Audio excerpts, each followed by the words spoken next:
Magandang umaga, magandang hapon at magandang gabi po sa inyong lahat. Ito po ang inyong lingkod, si JomarX. And today we'll be reviewing the HanDi Galil. Galil. This is different. Quality-wise,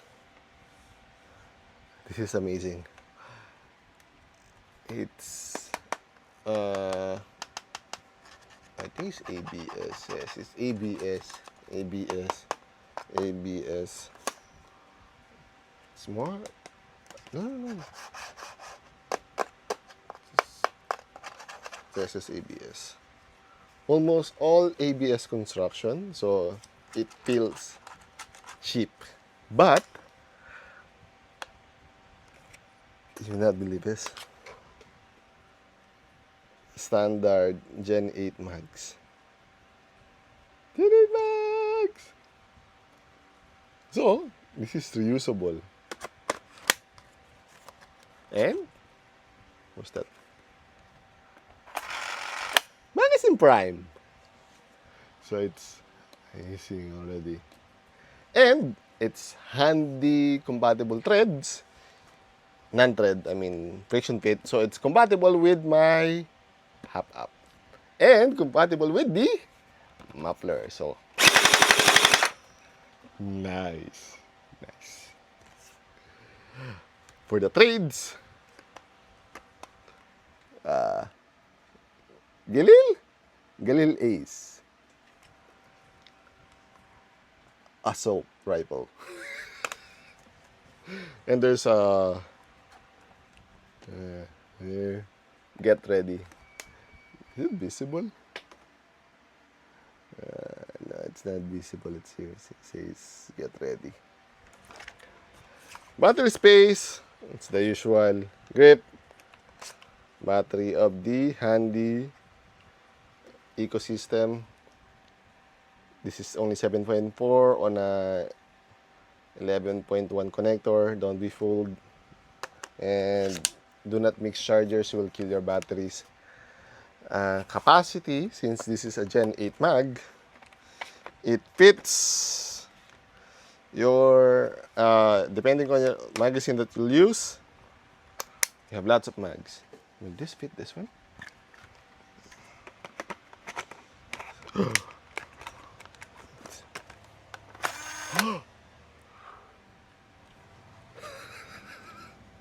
You can put a battle mag.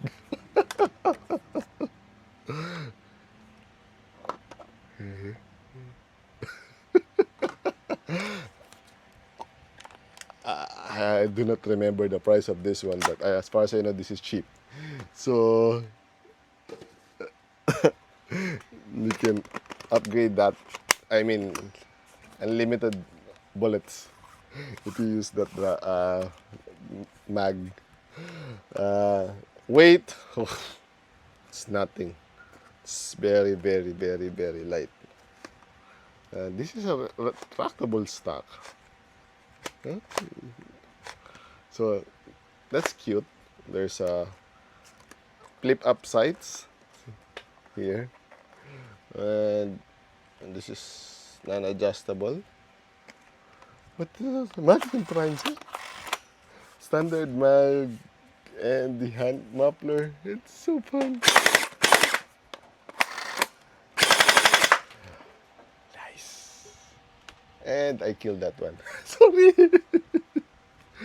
Upgrades, of course, this is a kid's blaster. Don't expect upgrades on this one. It looks cool. That's it. With a standard mag. So you can use some of the, it needs to have the rounded here. This is square, see? So it will not fit properly. It needs this one, the rounded ones, angled ones. Range, not so much, but it reaches my 10-meter mark, but it's angled. This is surprisingly 150 FPS. So, if I do some modifications, I think I can make it reach 200. But then again, this is a kid pistol blaster. Why do you want to upgrade it too much? Unless you want your kid to have the edge against their opponents, other kids. Price? This is very cheap. I think it's less than 1,500. I do not remember. You can see the link in the description and check it. This is again from Hydro Blasters MNL, our usual channel sponsor. You can buy this from them. It looks amazing. It's a Galil.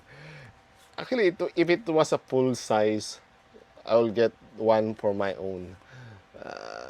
It feels nice, but it's a little bit too small for me. But the magazine, makes it easier for you and your child to share your mags.